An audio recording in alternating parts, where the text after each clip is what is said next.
Part 5, Direct Memory Access, DMA.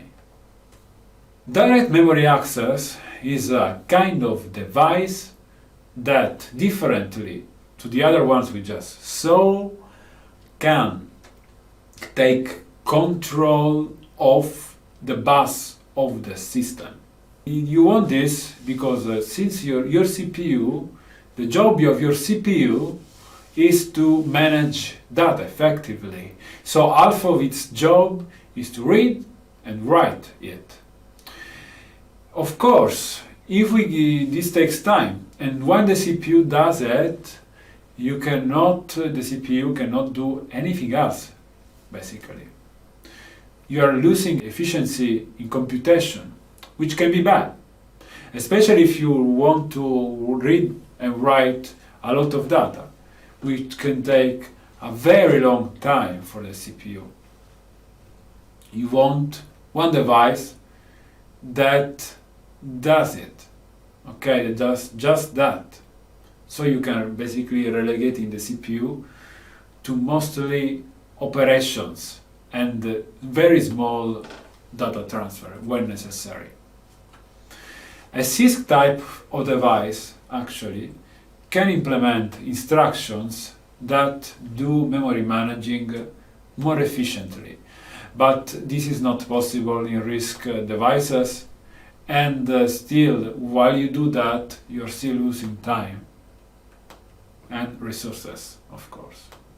DMA is a peripheral that comes to save your day, especially when you have applications that are quite intensive on the computation side, or you want maybe your CPU to be stopped in some time, can be also interesting in that case.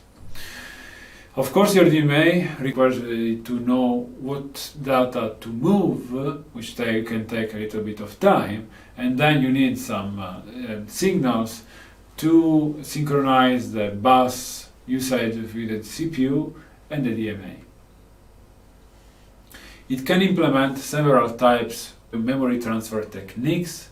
So you have your sequential transfer, in which your DMA takes control of the bus, reads data one at a time like the CPU would. In this case it is good, it can be good because the CPU can still do some things in between. And then you have simultaneous transfer, which is more invasive. Your DMA takes control of the bus and transfers a lot of data. It doesn't stop until it's done. You have also transparent types of transfer, in which you set up a big chunk of data to transfer, but in between it will stop sometimes to give control to the CPU, to refresh the memory, maybe, etc. In this case, we have less risk of something going wrong, of course, so it could be also interesting. Again, this is what I was saying before. It does everything more efficiently, but if it's a very small block of data, maybe it's not a good idea and you want to just use the CPU because it can take more time, paradoxically, to use the DMA than the CPU. So here we see a bit more in detail what I was saying about the sequential transfer, if you want to read. We have something here about simultaneous transfer, and again, the transparent transfer.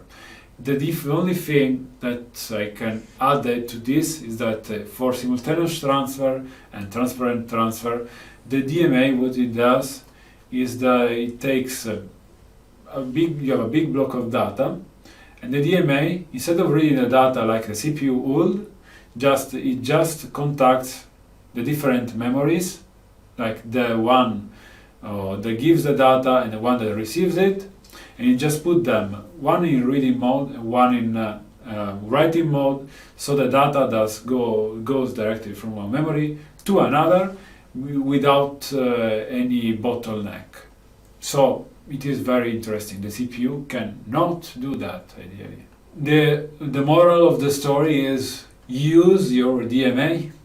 It is very interesting. It can save you a lot of time. In fact, if you take, for example, the DMA in the STM32, you see that it can contact different, aside from the memory, it can also work with peripherals as well. So when your UART, your SPI, your analog to digital converter have data ready, the DMA can be interpelled by these peripherals, and it can take directly this data to a specific portion of memory without the CPU doing anything. It is very interesting. It is very, very useful.